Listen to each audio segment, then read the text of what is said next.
Yeah, let me briefly just talk about the house. Many of you have contacted me over raised house and the ground house. There is not any big difference between the two, but for the raised house, there is advantages and disadvantages. The advantages that we have for the raised house is when your team is not really very good in keeping good hygiene, it's safe more than the ground house. But you have to do a repair consistent. There is no any big difference that we can consider that we have to raise the house, what. It's like compare somebody staying in a flat and somebody staying in a ground house.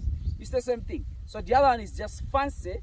The disadvantage, it is very expensive. But let me show you a ground house, because for me, it doesn't have issues. As long as they can spray, it doesn't have issues at any point.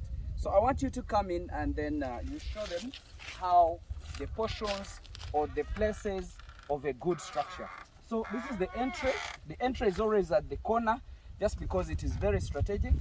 Animals love to enter at the end of the house. So it is supposed to be at one angle of the house. So this is the spraying yard. When animals come in, before they even enter anywhere in your house, make sure they are sprayed and treated. And this is the restraining system or the crush. You can come in. I want you to master these portions. I want you to master these portions. So this is the yard. This is the exercising yard. You people who does the houses of the animals and you force them to stay in the house, in the shelter, it's very crazy. Animals don't want them. Most of the goats don't like to stay in the houses. So this is the exercising yard, of which we have even put in some feed troughs, whereby we have covered them up so that the rain, if it rains, it doesn't go into the feeds directly. So that is a portion. We talked about the spraying yard. We are talking about the exercising yard, and I would like you to talk about the shelter.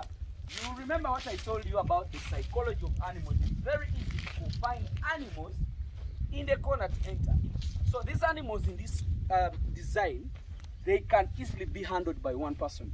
But the moment you put the entry in the middle, you have to have many people to help you enter the animals. But this is very simple. It is at the corner of the house. So this is the entry of the structure, which is what we call the shelter.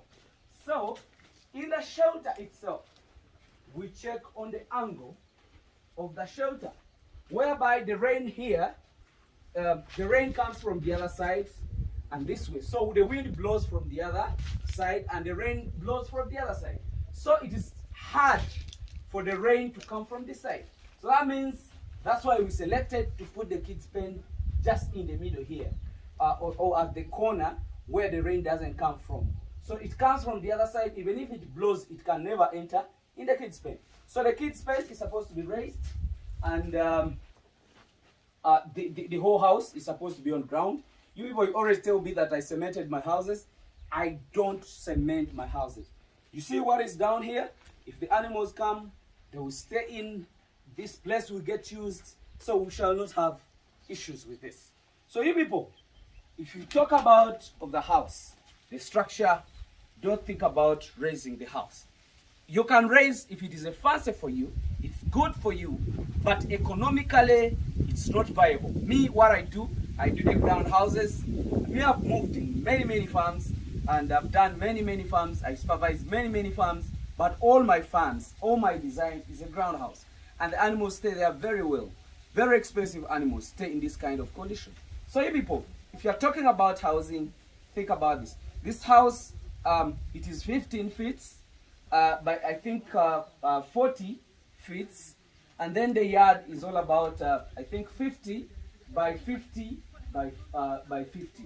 So, no, it is the length is about 70 by 50 and then by 70. So that is the yard, and that is the dimensions of the house. So we are going to accommodate up to 300 goats in this section. Simple the way you see it. It's very simple, it's very aerated and everything. So you people stop putting the structures of the houses. You look even the sides. Animals are not highly affected by the wind. Wind doesn't affect them. They just don't want the rain. and it's very hard for the rain to come in here. And when it rains, they all run in here. Then after some little time, they will get out of here, then go back to their section outside. So outside section is the best.